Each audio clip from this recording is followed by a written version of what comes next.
So now we're back to Bryce. And if you don't feel comfortable hiking, then when you're in Bryce, at least two other things that you can do. One is at some of the overlooks, be it at Sunrise Point or Sunset Point, you can just drive your car up there and admire the magnificence of the amphitheater from this overlook above. There are several overlooks throughout the park. The park is very immense, and the main road that goes through there, you will go through a lot of viewpoints along the way. That I was going to say would be the second thing that you do is take the drive. And then every so often along the way, there's turnouts with marked points where you can go out and just admire the landscape. And so we did that on our last day in Bryce. We stopped at a place called Farview Point. It's one of those panoramas that you feel like you can see forever and ever and ever. It was just amazing. You must be really, really high up in elevation because the view just went on forever. I thought I had read somewhere that this is a location that's got one of the longest views that you could see in the United States. Yeah, and the elevation is almost 9,000 feet, so you're pretty far up there. It was gorgeous. I mean, I could have looked at that view for the longest time. It was just really, really pretty. It has quite a large area that you can walk from one end to the other and get different views as you're walking along. It's funny how you can move from one place and move 100 yards over and see something different. Yeah.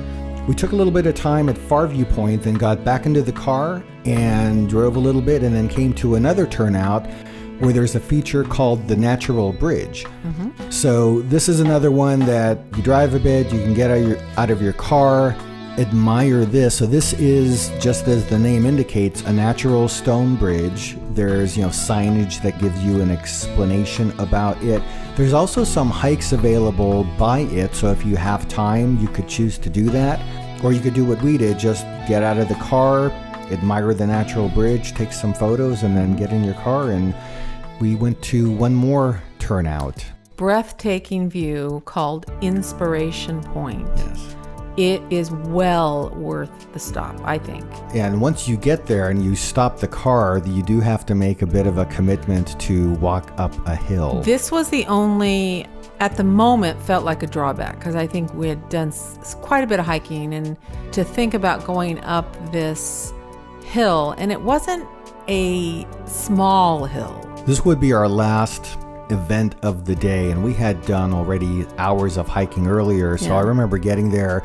You park the car and you can actually see from the parking lot this beautiful vista. And at the bottom of the hill you can kind of just go up, and there's areas where you can view it from there, and then you off to the right of this there's another trail that goes up all the way to this very high overhang. And I remember when we got out of the car, I was thinking that initial view is probably good enough. And I remember I was questioning in my head, okay, do I really want to walk up the hill? And we made the decision to do that. Yeah, I was going to go. And then you followed. Yeah, and once we got there. Oh, amazing. I think it just seemed that it was a great way to end the Bryce experience because the view there from the very tip top, one of the most magnificent things I've ever seen. And at the time of the day too, so this was kind of toward the end of the day, so when you get the sun starting to make its descent, you get that play of shadow on the rocks, which is just a totally different type of visual experience. Very worth the stop. Another thing that we learned about is the air in this area is so clear that on most days you can actually see some mountain features that are 90 miles away in another state. They're in Arizona, so that's as far as you can see. There's even apparently parts of New Mexico that are claimed that can be seen, which are 160 miles away. So amazing views. Yeah. In the daytime. The park is almost 36,000 acres. And this particular park, Bryce, receives a lot less visitors than Zion, its neighboring park, does. Yeah, I found that interesting and kind of surprising because when we went to Zion, it felt smaller to me.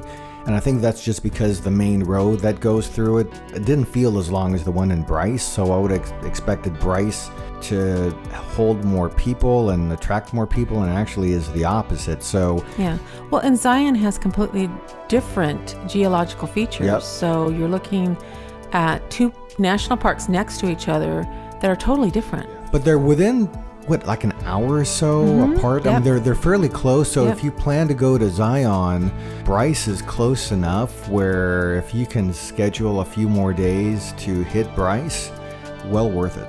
Absolutely. Thanks for watching this video. We hope you've seen some things that'll help you plan your future travel adventures. And if you like this video, please hit the subscribe button and like us.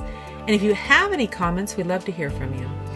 And until next time, keep on traveling, and we hope to see you In at the places where we go.